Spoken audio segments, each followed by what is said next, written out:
Em 1992, o Brasil viveu algo sem precedentes na história democrática do continente. Um presidente eleito pelo voto popular foi removido do cargo por corrupção antes de terminar o mandato. Fernando Collor de Mello tinha 36 anos quando tomou posse, foi o presidente mais jovem da história republicana brasileira, e prometeu modernizar o país de uma vez por todas.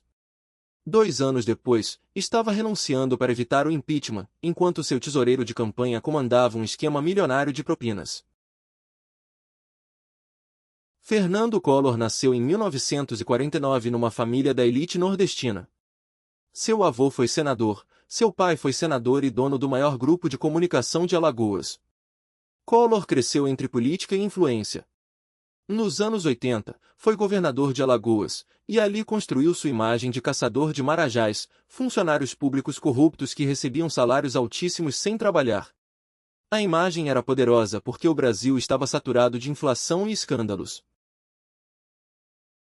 Em 1989, o Brasil votou pela primeira vez para presidente desde 1960.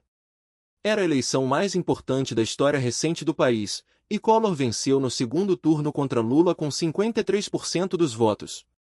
A campanha foi marcada por televisão, marketing moderno e uma narrativa de renovação nacional. O Brasil acreditou. A posse foi uma festa. O primeiro ato do governo Collor foi um choque que o Brasil nunca esqueceu. Em março de 1990, o Plano Collor confiscou as poupanças de milhões de brasileiros durante um fim de semana. Correntistas acordaram na segunda-feira e não podiam sacar mais do que 50 mil cruzeiros, o equivalente a cerca de um salário mínimo e meio. O resto ficou bloqueado por 18 meses. A medida visava conter a hiperinflação, mas destruiu a confiança de quem mais poupava. Paulo César Farias, o PC, era o tesoureiro da campanha de Collor em 1989. Depois da eleição, virou o homem mais poderoso dos bastidores do governo. PC montou um esquema sofisticado, cobrava de empresas que queriam contratos com o governo federal uma comissão de 10, 15, 20%.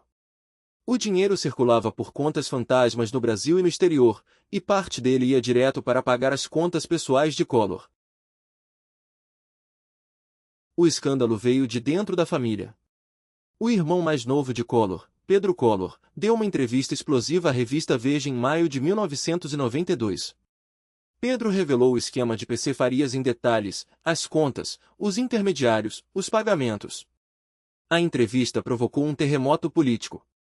A Câmara dos Deputados instalou uma comissão parlamentar de inquérito para investigar as acusações. A CPI do PC Farias foi televisionada ao vivo para o Brasil inteiro.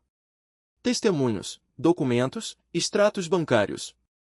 O motorista de Collor, Francisco de Assis Pereira, o Assis, revelou que PC pagava contas pessoais do presidente, remédios, reformas na casa, viagens.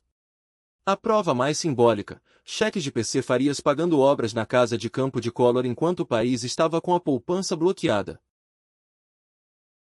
O Brasil foi às ruas. Em agosto de 1992, jovens estudantes saíram às ruas com o rosto pintado com as cores do Brasil, pedindo o impeachment de Collor. As manifestações foram chamadas de caras pintadas, e foram as maiores mobilizações populares desde as diretas já em 1984. A pressão das ruas somada às provas da CPI tornaram o impeachment inevitável. Em 29 de setembro de 1992, a Câmara dos Deputados votou pelo impeachment de Collor com 441 votos a favor e 81 contra. Era um placar esmagador. Collor ainda tentou negociar. Em 2 de outubro, renunciou à presidência horas antes do Senado votar, numa tentativa de evitar a perda dos direitos políticos. Não funcionou. O Senado cassou seus direitos políticos por 8 anos mesmo assim. Collor voltou à política. Foi eleito senador por Alagoas em 2006 e reeleito em 2014.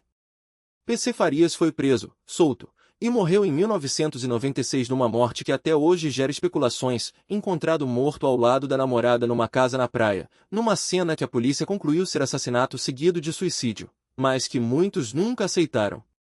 O impeachment de Collor mostrou que as instituições democráticas brasileiras funcionam quando pressionadas. Mas o caso também mostrou quanto a corrupção estava enraizada em tudo.